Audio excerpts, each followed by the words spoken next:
Soft ambient music, slow emotional tone. Voiceover.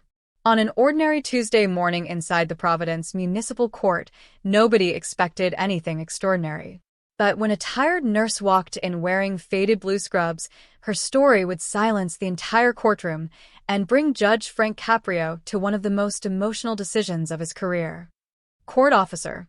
Case 58721. Sarah Johnson. The 29-year-old nurse steps forward, hands shaking, eyes filled with exhaustion. Judge Caprio. You're charged with parking in a handicap spot. How do you plead? Sarah takes a breath. Guilty, Your Honor, but please, I need to explain why I did it. The courtroom leans in. Sarah begins softly. I had just finished a 14-hour shift. I was driving home exhausted when traffic suddenly stopped. There had been a major accident. 5 cars, people screaming, injured everywhere. Her voice breaks. The only open place to park was a handicap spot. I didn't think about the sign. I just ran toward the people who needed help. Narrator. A pregnant woman trapped in a crushed car, an unconscious husband bleeding out, a terrified little girl with a broken arm, an elderly couple struggling to breathe, and a father slowly losing consciousness from internal injuries. And she was the only medical professional there. Judge Caprio. Tell me what you did, Miss Johnson. Sarah swallows hard. I stopped the bleeding of the husband, kept the father awake, so he wouldn't slip into shock, supported the elderly couple through possible heart failure, and helped the little girl breathe normally. I stayed until every patient was handed over to paramedics. She pulls out a letter. This is from the chief paramedic. He wrote that without immediate help, 2 people could have died before emergency crews arrived. The courtroom gasps. Judge Caprio. So, why did you appear today? You could have just paid the ticket.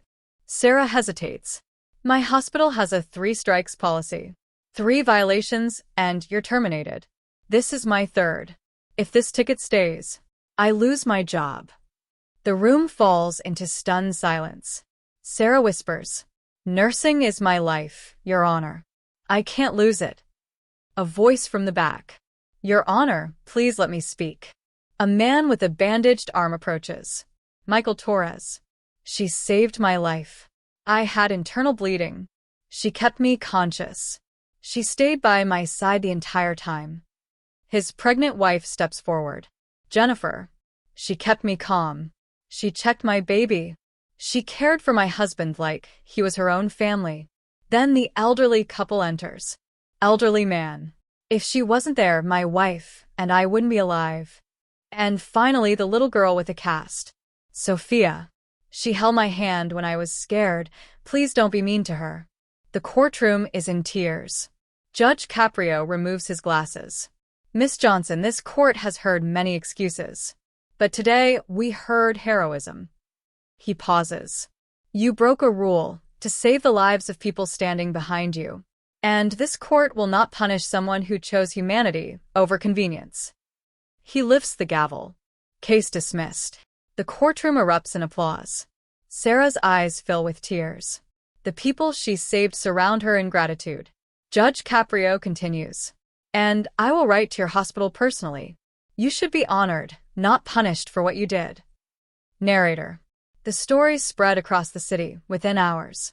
News channels covered it. Social media exploded. And soon, the hospital changed its policy. Nurses would never be punished for emergency actions again. A week later, Sarah stood at City Hall receiving the Providence Heroism Medal. Her life changed. Her career saved. And her story became a reminder that sometimes justice is not about the law. It's about compassion. Fade out.